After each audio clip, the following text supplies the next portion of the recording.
Hey guys, we're the Hard Time Shaman podcast, cheering up a bear class and man. And today we are continuing our Fieldcraft series with Pioneer kits. So, yay. Oklahoma with a wind comes sweeping down the plains. Oh, wrong Pioneer. Sorry. Wrong. Yeah, but you know what? Like, good on you. You're cultured. You should be proud of that.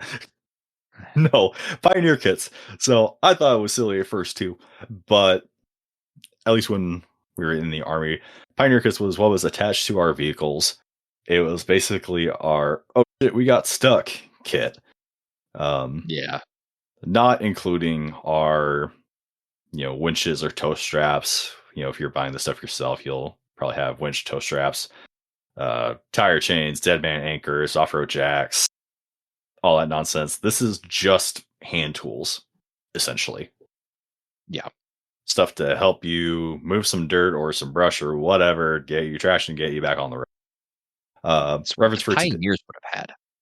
Yeah, what Pioneers would have had, sure, kind of. Kind of. That idea. Yeah. But reference for today, SD 3-22.7 Striker Mortar Platoon and Section Leaders Handbook, circa 2009. But this will be a little bit shorter of an episode, but we wanted to kind of throw this vein out there in case you aren't already planning on this or prepared for this in this way. These are awesome because I can't tell you how many times that we got stuck in the vehicles we weren't supposed to be able to get stuck in, and these helped us out a lot. So, Dude, how often do you think we actually got stuck in those? every time we went out, somebody got stuck. I'm not exaggerating. Yes. There was I forgot the dude's name, but I remember one time at NTC, homie blew out 6 tires on one striker at one time. I don't remember who that was, but he was dropping off javelin teams on the side of a mountain, and I remember the TC Sergeant B was just like, "Oh yeah, just drive up this little section. We'll drop them off so they don't have to walk as far." Well, if you've never been to NTC in the box in the desert, those mountains are sharp freaking shale, and they will slash. I don't care.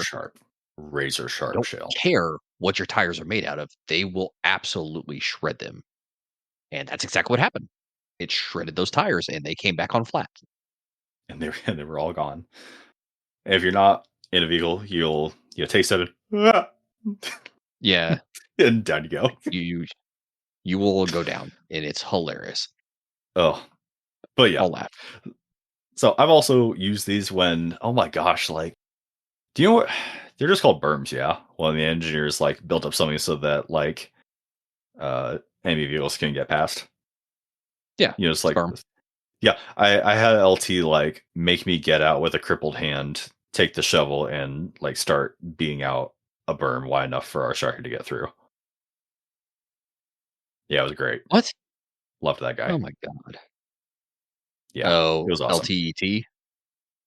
I think so, yeah. Great guy. It was awesome. Piece of shit. Yeah, I hate him. But Ahuzel. 13 alpha. Wait, he wasn't 13 alpha. No. Anyway. I don't remember. However, so what we typically had in our Pioneer kits, but I'm pretty darn sure it's Doctrine, is a shovel, an axe, and a matic head and handle. A matic is like a tiller / pickaxe hybrid. So one side has a tiller, one side has a pickaxe. Mm-hmm. And those were those in my garage. Nice and tied up on the side of the striker, had its own little bracket with like with webbing straps, tie downs, and that was it. If you needed it, they were there. Super easy. And you needed them? They weren't, because they got knocked off by foliage. Like a good neighbor, stay over there. What we recommend as part of a Pioneer kit, what I would say you should, if you're doing like all the cool guy stuff with your cool guy friends or anything, off-roading, overlanding, camping, hunting, whatever, that's a pretty good baseline. That's a pretty good minimum. Having shovel, axe, and I would say instead of the mag, I would recommend like a landscaping axe Yeah. or a mag. A mag's Yeah, I fine, can see that. but you could throw in a landscaping axe instead of the axe, throw in the pickaxe. I mean, whatever floats your boat. You're pretty much doing the same exact thing. The only thing that the pickaxe really gonna give you a leg up on is being able to go through rock, but at that point, find somewhere else to go. Right. Like it's not worth it. That it's not that bad. Yeah, You don't need it that bad. if you find yourself having to bust through rock, If you're you're in a digging it, then you bad, hear it bad way. tink, tink, tink, just leave. Find a different way around. Yeah. Ugh. However, additionally, I would recommend something like a hatchet, boys axe, camp axe, something small. Uh Mhm. Reason being, yes, you already have the axe, but if you have something smaller, you're not gonna need the full grown axe every time. And if you had a smaller, like a hand axe or a camp axe, you can have something to pass off to a buddy. You can divide labor up. Yeah. More hands lessens the work. I also recommend like a machete. So obviously, whatever you can use, you can clear with a machete. You can probably get in or out with your vehicle, but this has, I guess, a little more niche of a purpose with being able to collect, being able to harvest camouflage easier than trying to rip out like tall grass or whatever with your hands, or you're trying to Mhm. go off of trees. It's a little more of a niche tool, specialized tool for a specialized purpose. This podcast is sponsored by Blackbeard Firestarter. Blackbeard Firestarter has been our first choice in Firestarter since they introduced their Firestarter rope years ago.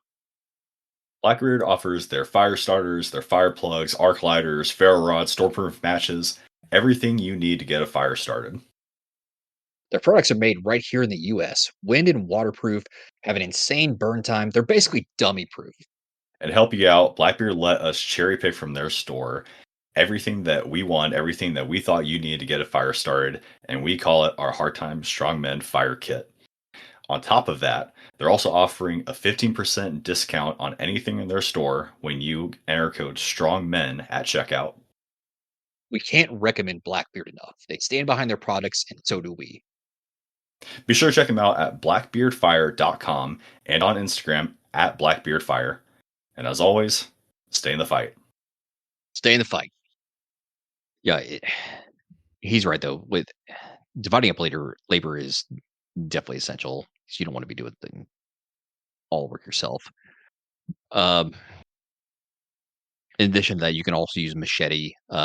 That's pretty clutch for when it comes to beheading someone or cutting down small trees, taking off limbs from trees or people's arms. Um, Camouflage, whatever. camouflage. Yeah.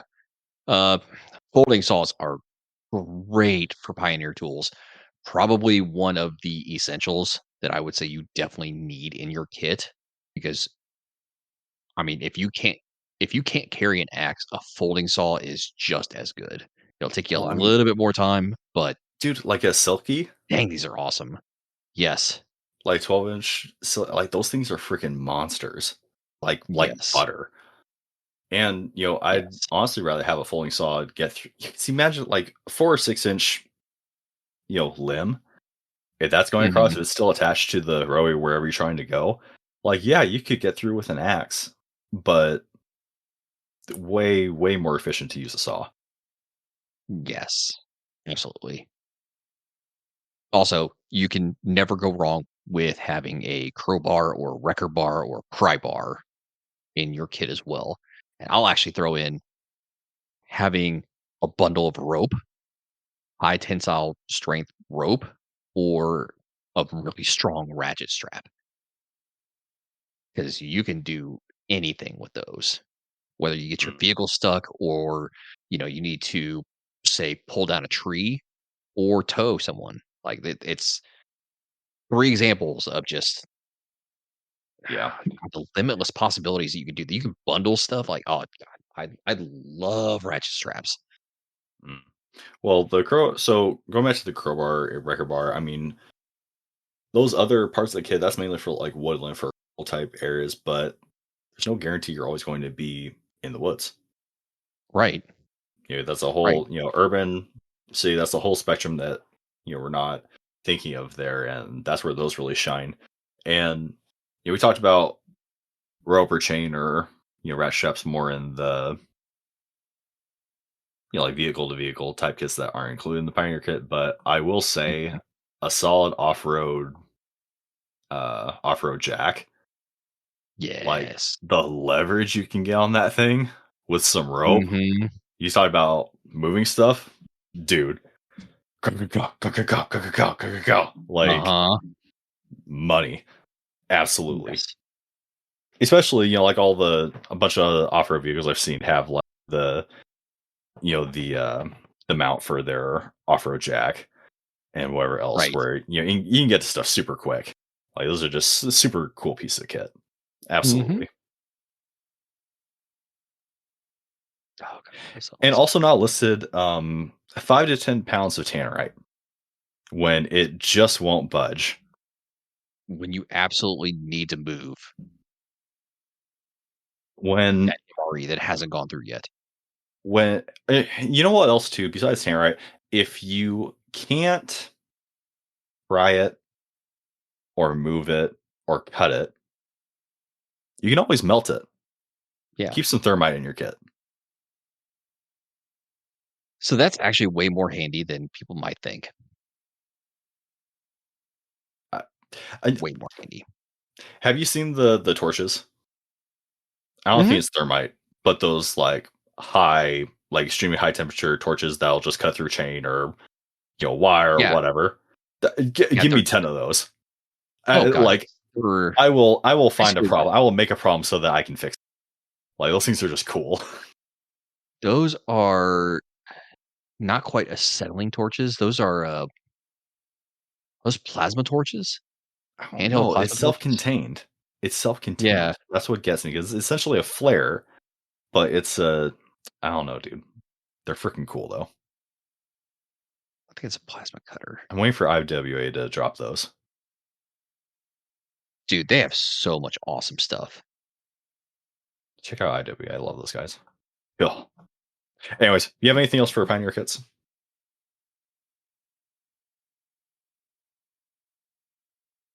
Honestly, no, not without getting in too far in the weeds and this turning into, like, a absolute mm, prepper frickin' episode. That is what the Fieldcraft series is for. It is, but that's not this episode. That is not this episode. I guess my last kind of tangent on this would be, we talked about the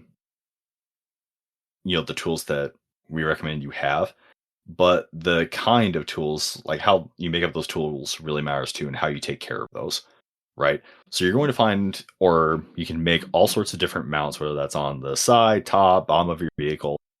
Well, you have to think if this is living on your vehicle full time, so you have to think about the degrading effects of UV light, of water, of hail, snow, ice, just a general buffs, bumps, wear and tear. The handles on these tools are either going to be wood or some sort of composite, some some kind of man-made substance, right? So I prefer wood because it's field serviceable. So Well, see, I'm the exact opposite. I can appreciate the whole reasoning behind the wood, but when you mhm. have a composite, it's totally inert. Yeah, So, a thousand yes, percent. Yeah. yes, it can break, but at the same time, it is immune to warping. It is immune to Mhm. weather. If it does break, hell, you can just go out and replace it with wood. But it does tend to last a lot longer than wood does. That's my only argument. And trust me, I I'm completely on board. I would never steer anyone away from wood as far as, Oh, like, well, any I've grown up tools. with both. You know, my Yeah. my my old man, he always liked the composite handles and everything, but just as I've been collecting stuff, like I always do the shushugi bond, so always scorch all my stuff, and then I'll wrap Mhm. whatever is going to be my high friction area, coband, tape or whatever. But I just like that assurance. If something happens to it, then I can fix it. I can either sand it down or get a new handle or whatever. Um, I've had both break on me. I've had Yes. handles shatter if I, Yep. slip and I, strike the handle of my axe or hatchet or whatever. I had those shattered. Sucks. I've had the composite handles, break open in the middle or chip or, get all the little pock marks where, it'll rip your hands up or what. It is, obviously, user preference, right? But if you're going to choose wood, then have stuff that you need to take care of the wood. Oil it, sand it, take care of it, seal it, all that stuff. If you're going to have composite, take care of it because the stuff Mhm. that you can normally sand down on a wood handle, you're not going to be able to really. You can do it up to a point, but you're kind of limited there. And then if you're going True. to need to replace it, and that's the whole thing is that you're less likely to have to replace it, but if you do, know how to. That would be Yeah. my big warning banner there.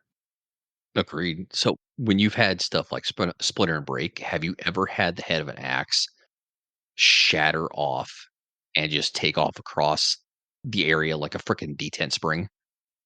I've had it where I went down on the strike, and then it just do a death tumble, like, The across the tumble, ground. yeah, just take off. It's so Freaking awesome. It's so terrifying. terrifying. Oh my gosh, yeah. I'm like, "Oh, dude, that would not only break your shin, that'd rip." Oh, go straight through. Yeah, clean to the bone if that hit you. No, it's Miserable awesome. That stuff. thing, it takes off like a freaking detent spring if you just do the wrong thing. It just freaking it goes. Mhm. But, that's a So, I like we said, user preference, that's just a kinda ideology thing. yeah, But I've yeah, no, also had, like, is it Fikers or Fisker? What's the brand? Fisker. Yeah, Fisker. I think I Fisker. have several of those, so they're freaking great. Have not had any issues, but just I have I have used and abused my Fisker uh like the long handled like pruning shears or whatever they are for mhm, like limbs.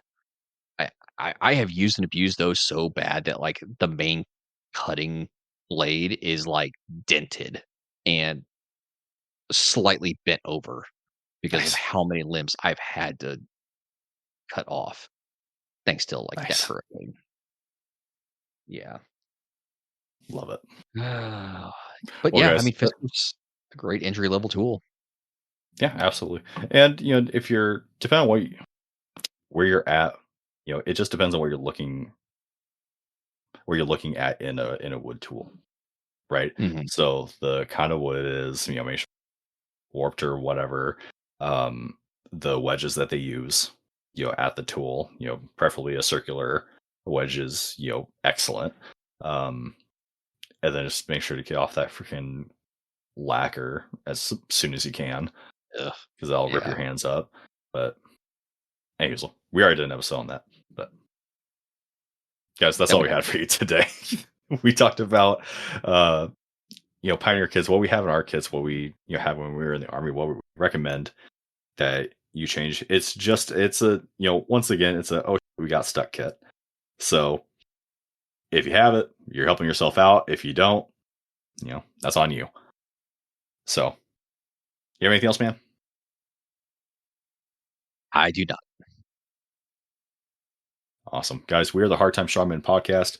Jeremy Bear Class Man, continuing on our Fieldcraft series with Pioneer kits. Make sure to hit us up on Instagram, on Patreon, on follow the Discord, Spotify, like, comment, subscribe, all that good stuff. Helps out a lot, pushes our reach out a lot. and makes other things like the PDF guides, the book, merch, all these things possible for you. So thanks for listening, and we'll see you next time. Stay in the fight.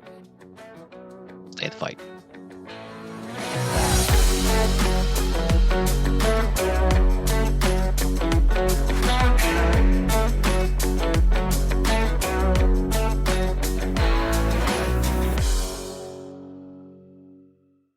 Check out our Discord, where we talk about all of the topics that we talk about in our conversations, but in deep dive format. We have a lot of members on there of varying skill sets, of varying proficiencies, all talking about all these topics, sharing their experiences. So join today and help us expand our knowledge base. And check out our Patreon. Our Patreon, outside of just backing up all of our episodes for when we eventually get canceled, our patrons get access to our exclusive episodes, our pre-shows, our post-shows, our little tidbits here and there that we aren't really supposed to talk about. We're also opening up all of these exclusive episodes for people to individually purchase. So you don't have to get tied into a tier in order to get all that content. You can dip your toes in a little bit, decide you like it, then come and join us on that.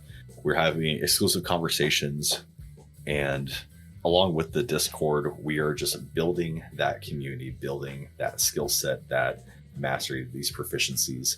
And this, outside of our sponsor, is what's keeping the lights on and keeping all of this information, all these classes rolling for you guys. So make sure to check out our Patreon. And one last thing, guys, the world is better with you in it. If you're feeling suicidal or if you're in crisis, dial 988 or reach out at 988lifeline.org to get help. Someone's always on the line. So if you need a lifeline, remember 988. Stay in the fight. Stay in the fight.